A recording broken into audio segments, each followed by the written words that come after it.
Hello everyone, welcome back to our video. In this video, we're going to be walking through the South Bronx, the heart of the South Bronx on 3rd Avenue. This guy better watch out for his rims. They might get stolen over here. Yeah, everybody takes rims in the Bronx. That's like a big thing over here. Especially the Accord Sport rims. I don't know how do you protect your rims though? I mean, do they have tasers for rims? Like you put like electric shocks on them in case anybody tries to say, I don't know. I mean, you could do that. Anyways, I have walked through the South Bronx, but this is my first time walking through this part of the South Bronx. I've walked through Highbridge and like 167th area, but this is more the heart of the South Bronx. We're at 3rd Ave and 154th Street. And I've driven past this area and I didn't think it looked that bad. But when you're actually out here, you're like, yeah, it's pretty bad. But from afar, it doesn't look bad. But when you actually walk the streets, it's a lot different. So I parked up the block because I got in a workout at Planet Fitness.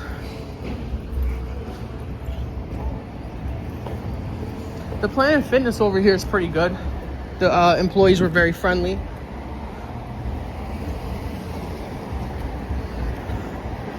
I still have the classic membership, which means that I can only go to a location in New Jersey, but they helped me out. They were very friendly.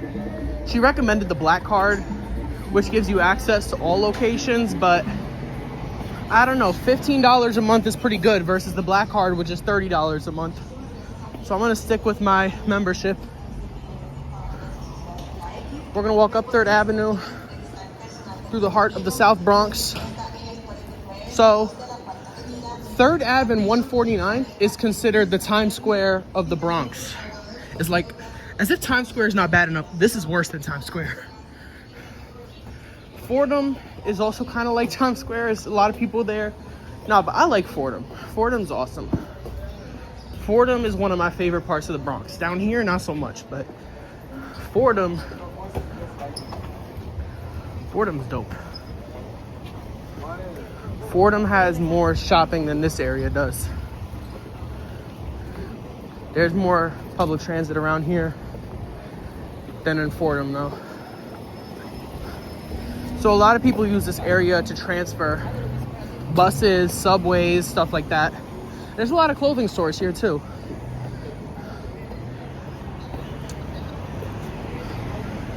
Fordham Road still has kind of a, a hood vibe to it, but Fordham's clean, you know what I'm saying? Fordham's not like sketchy to me.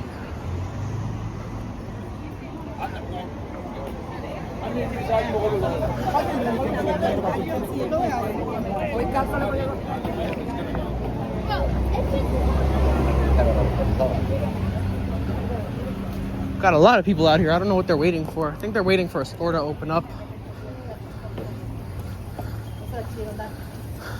I haven't seen people do that in a while. That's like some Black Friday stuff. Jimmy Jazz is a very nice shoe store. I went to the one in Fordham one time.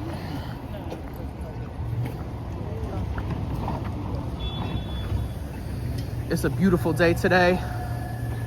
High of about 70. I think it's actually going to be a high of around 78 last time I checked. But right now it's about 65. It's still early in the morning. A lot of fast food over here too. You got Chipotle, McDonald's. I actually heard Chipotle is going bankrupt. And I can understand why. Chipotle can be very skimpy with certain things, and it's good. I like Chipotle, but you can go to a Mexican spot and get tacos that are cheaper and better. I mean, I don't really go to Chipotle for tacos, but you can get better Mexican food. Here's a kid's Foot Locker on my right.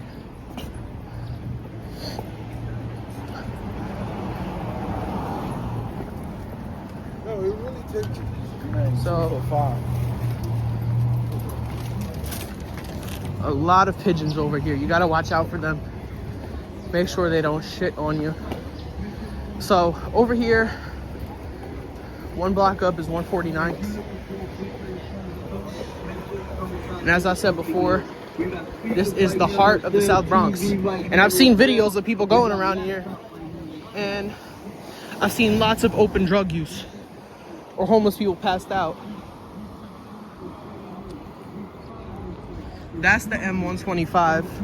So that bus route, damn, that bus route goes to 125th and 3rd Ave? Nah. 125th is almost as bad as, God, just runs right through a red light.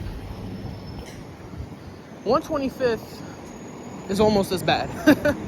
But yeah, I've seen videos of open drug use over here all the time, which you don't see at Fordham. Yeah, like I said, Fordham, it has this hood vibe, but it's not like this bad.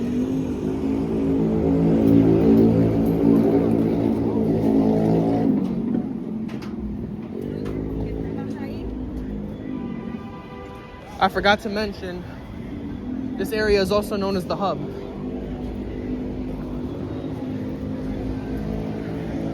Lord, one wheelchair right here. Look at this shit.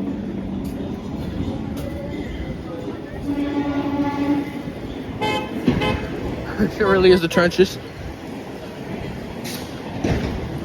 Look, I love the Bronx, and I can say that I've been to a lot of different parts, and I can tell you, not all of the Bronx looks like this. There's a lot of nice parts of the Bronx, like Helen Parkway, City Island, Throgs Neck, Riverdale, Little Italy. So it's not all 3rd Ave and 149th, you know what I'm saying? But I'd be completely honest and say that there's no good parts of the South Bronx. I'm gonna be honest. There is no good part of this area, to be honest.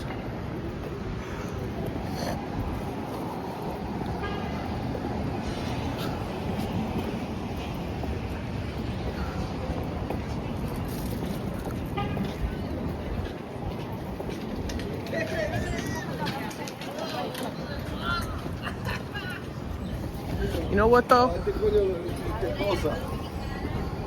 The mental illness is no joke. Like, it's bad in New York. Obviously not just in the Bronx, but the mental illness in Manhattan is even worse. But it's all over the city, you know? And it's unfortunate.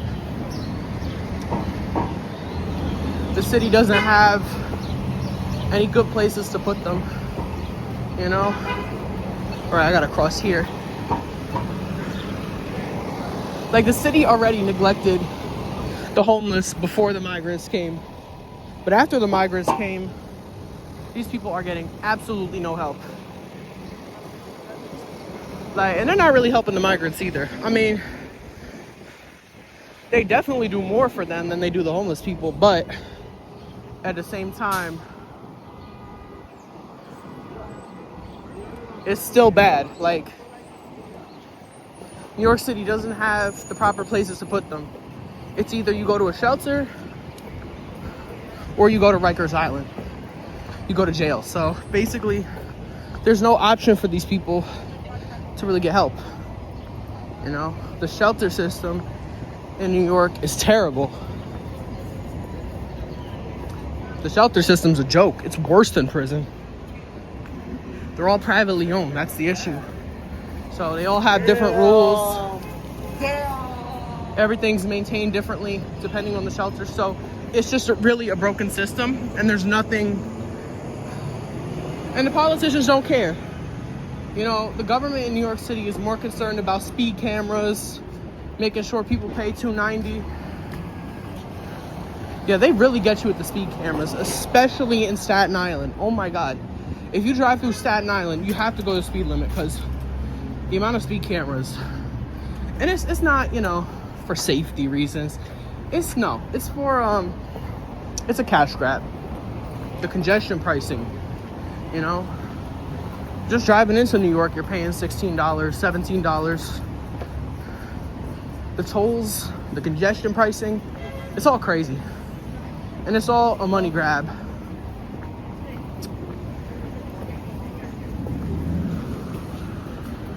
Let's go down into the subway system, see what's going on down here.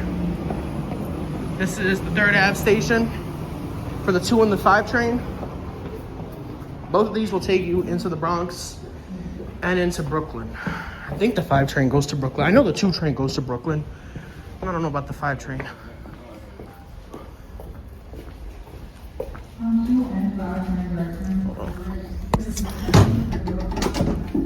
Shit, they got me locked in.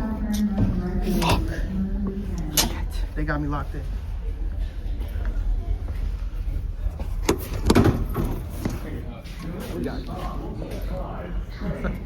I'm not taking the train, so it's okay.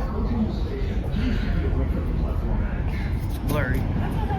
I'm just rail fanning today, so I'm not taking the train. If I was gonna take the train, I'd pay for it, but I'm not gonna waste $2.90.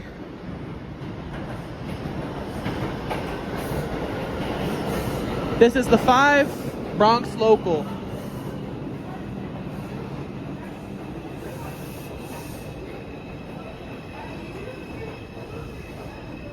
The camera is so blurry today. All right, I'm gonna get off before all these people come off the train. See how quick people get off the train?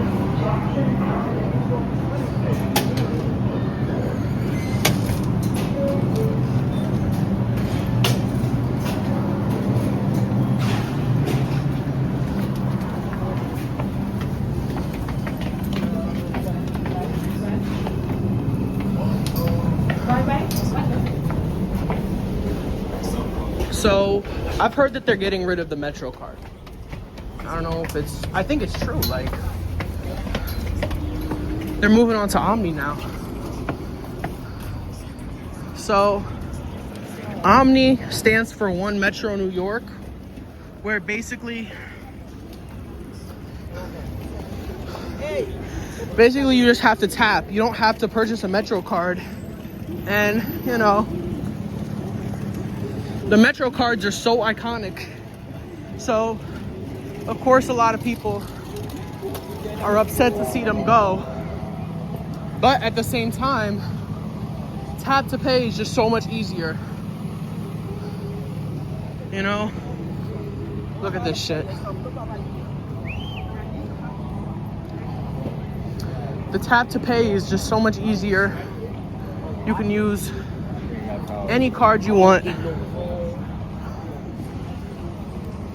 You can use your Apple Pay or mobile payment. So this, I guess, is known as the hub right here. And this,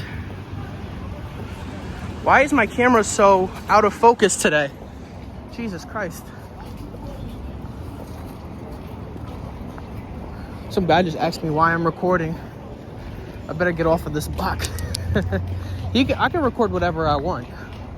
So it's none of his business what I'm doing. Anyways, the tap to pay system is amazing because, you know, especially for tourists or non-New Yorkers, people would have a really hard time paying for the subway. You know, the Metro card, the ticket machines can be very confusing, so for non-New Yorkers, so it actually helps a lot.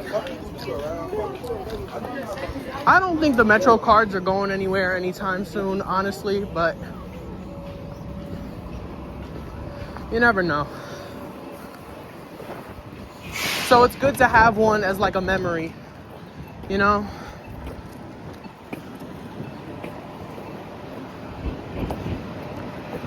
But this area, that little like square, that area, bro, when I tell you everybody sitting at that bench is on drugs, everyone. This is like Kensington Avenue almost. Definitely not as bad, but look up Kensington Ave in Philadelphia. That is insane. I've been to Kensington Ave. I haven't walked through it. I haven't worked the courage to do it, but you know.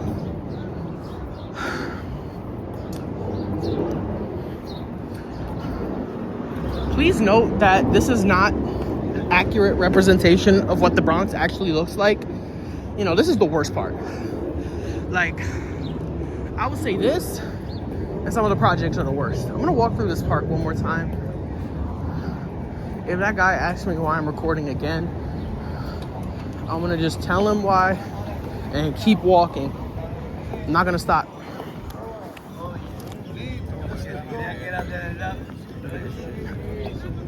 Basically.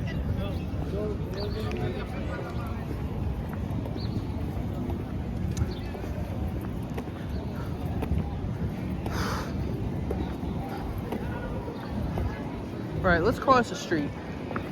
I don't feel too comfortable walking through that park. Let's cross.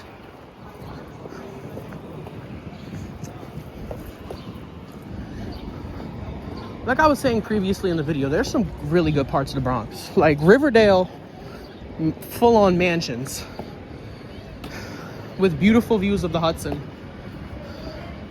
You know, but... Or yeah, I know a friend that grew up in Pelham Parkway. Pelham Parkway is beautiful. You know? It's a nice area, so... Like, I just be seeing so many videos online of people saying, well, people who act like they know what the Bronx looks like. Like, people honestly think that the Bronx still looks like it did in the 80s. If you look at videos on YouTube, and there's quite a few of them, even documentaries of what the South Bronx looked like in the 80s, oh my gosh, now that was the trenches. Honestly, it looked like a modern day war zone back then. Like 60 to 70% of the buildings were burnt down. Landlords would set the buildings on fire for insurance money because they couldn't get the rent out of people because people were so broke back then, you know? So to think, honestly, I mean, there were literally just burning piles of garbage everywhere. Anything past the Cross Bronx back then was burnt down. Okay, we're walking south. Okay, so if we're walking south, if I make a right, that would be east. So I'm gonna head that way. I'm gonna head eastbound.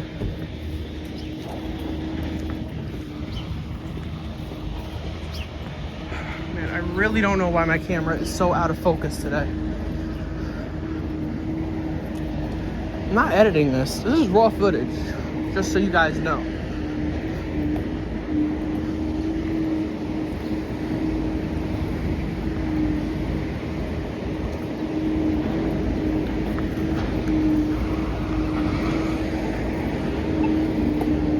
And, you know,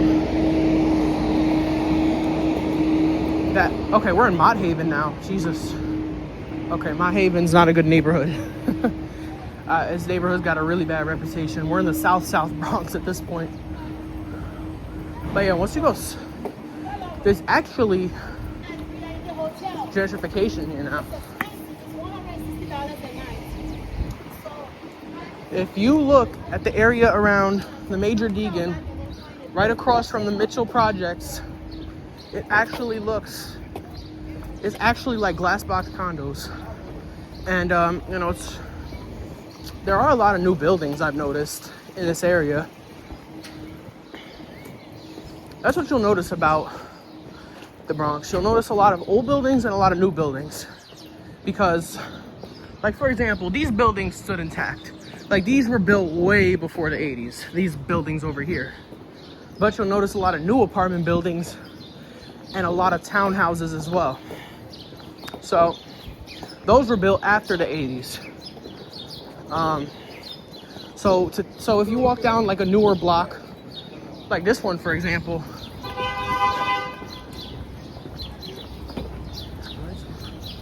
right, I'm in the projects now. Bronx projects are different. Like, it's not like walking through one of the ones in Manhattan. Bronx projects are the worst. But like I was saying, okay, you see this new building right here. So, or this area, at one point, this was all burnt to the ground. And they really rebuilt very fast. Once, you know, Giuliani was the mayor of New York City, everything got built up. And I mean, you could argue that, sure, you know, there was definitely gentrification. It pushed out some people. But back then, the gentrification didn't push out people. I mean, you know, we're seeing what's happening in Brooklyn and Queens. They're both gentrifying very rapidly, especially Brooklyn. Queens is going to take a long time to be fully gentrified, but Brooklyn, they're building up Brooklyn like crazy for the last 10, 15 years. So, you know, anyways, but, you know, you can't force the, you know, the poorer population out of the city. You can't. I mean, people will move out, but in Brooklyn, they've been pushed out. The Bronx is really, and maybe Staten Island, but Staten Island, that's more like middle class, upper middle class. That's where all the government employees live. They all live in Staten Island. But anyways, here in the Bronx, this is really the last borough to be gentrified. Unless you count Staten Island, but really the last place to be gentrified. So think about it like this. You can't push these people out. You know what I'm saying? We're witnessing gentrification literally as we speak. But, you know, there's always going to be poor people in the Bronx. And the problem with the Bronx isn't necessarily the crime rate. There's a lot of crime. But New York City is still one of the safer American cities. So, you know, as crazy as that is to believe. So, you got to think about it like this. The biggest issue in the Bronx is poverty. Like 25 to 30% of the Bronx is living in poverty, which is a very concerning number. And so, you know, they never got pushed out. Like, you know, they just improved the city. But I feel gentrification today is very different from what it was back, you know, before I was born, you know, in the 80s and 90s. Back then, gentrification was to really help people. Now, it's to bring in a wealthy population and push out the poor people. That's at least how they do it now. But I think I'm gonna head into this deli. I'm gonna try a chopped cheese. I've never had a chopped cheese. I've had Philly cheesesteaks, but I've never had a chopped cheese. And I believe that they were invented right here in the Bronx, so it's the best place to get it.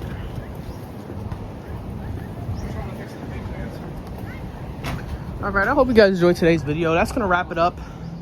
Please like, subscribe, and I'll see you in the next one.